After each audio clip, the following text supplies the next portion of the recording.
Assalamualaikum warahmatullahi wabarakatuh. Perkenalkan, nama saya Putri Reza Utari. Saya dari Prodi S1 Keperawatan Reguler 4A. NPM saya 091900000021. Nah, di sini saya akan membahas mengenai edukasi DBD pada anak prasekolah. Selanjutnya langsung ke pemaparan materi yang akan saya bahas.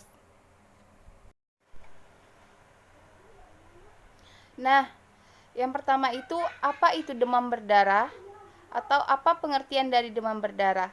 Demam berdarah dengue atau DBD adalah penyakit menular yang disebabkan oleh virus dengue yang ditularkan melalui nyamuk Aedes dan ditandai dengan demam mendadak 2-7 hari tanpa penyebab yang jelas.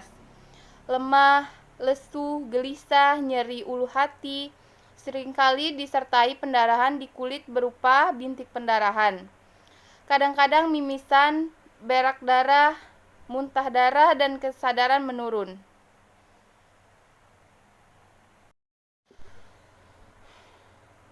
Nah, selanjutnya itu apa saja penyebab dari demam berdarah ini? Demam berdarah ini disebabkan oleh virus dengue. Virus ini termasuk dalam kelompok Flavivirus dari famili Togavirus, yaitu terdiri dari 4 serotipe, yaitu dengue 1, dengue 2, dengue 3, dan dengue 4. Keempat jenis virus ini masing-masing saling berkaitan sifat antigennya dan dapat menyebabkan sakit pada manusia. Nah, dengue 3 ini merupakan serotipe virus yang dominan yang menyebabkan gejala klinis yang berat dan penderita banyak yang meninggal. Nah, selanjutnya itu apa saja perkembangbiakan nyamuk Aedes aegypti. Nah, tempat yang disenangi oleh nyamuk Aedes aegypti ini hinggap dan beristirahat pada tempat yang gelap, lembab, dan sedikit angin, seperti pada pakaian yang tergantung atau benda-benda dalam rumah. Nyamuk betina mencari mangsanya siang hari. Aktivitas menggigitnya ini biasanya dimulai dari jam 8 sampai jam 11 dan sore hari dari jam 3 sampai jam 5 sore. Nah, selanjutnya itu apa saja sih faktor-faktor yang terjadinya demam berdarah ini?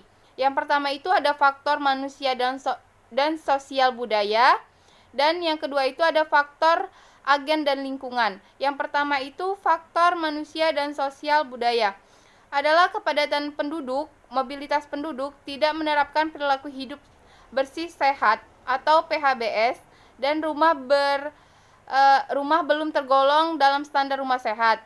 Nah, yang kedua itu faktor agen dan lingkungan, yaitu gigitan nyamuk Aedes aegypti ini, suhu meliputi suhu, kelembaban udara, dan curah hujan. Nah, selanjutnya itu apa saja sih tanda dan gejala demam berdarah ini? Di sini terbagi menjadi 7 tanda dan gejalanya. Yang pertama itu ada demam tinggi selama 5-7 hari.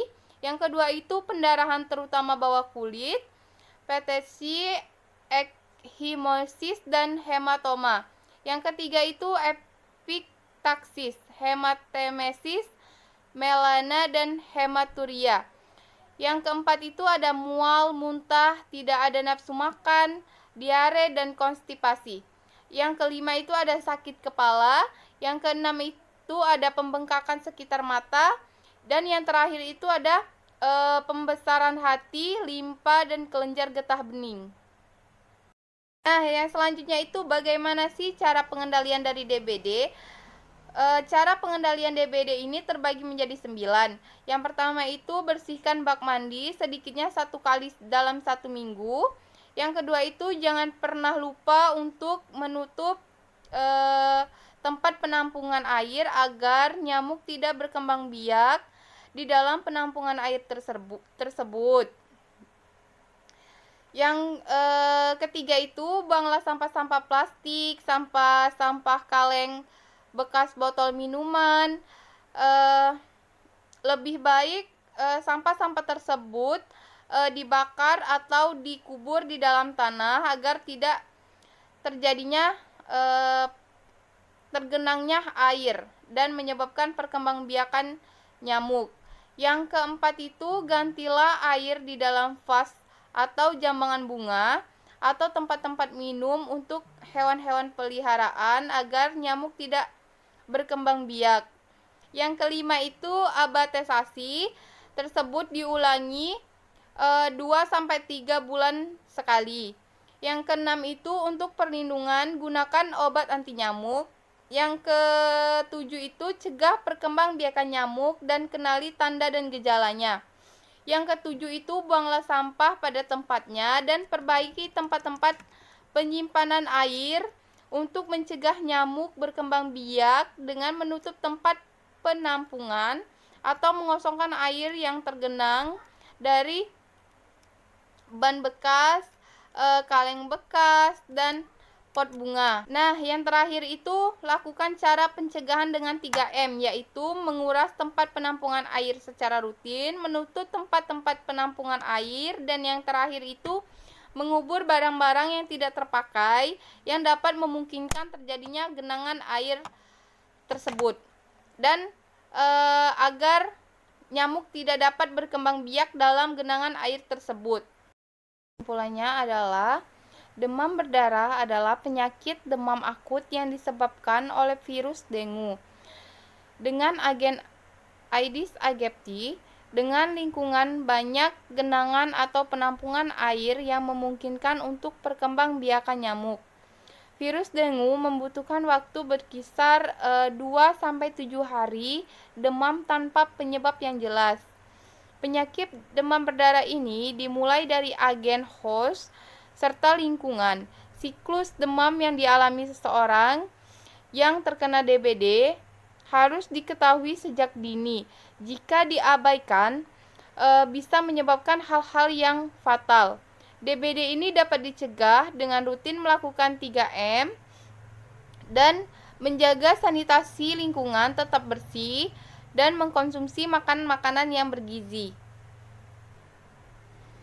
Itu saja yang bisa saya sampaikan. Mohon maaf jika ada kesalahan atau penyebutan kata yang salah. Sekian dari saya, terima kasih. Wassalamualaikum warahmatullahi wabarakatuh.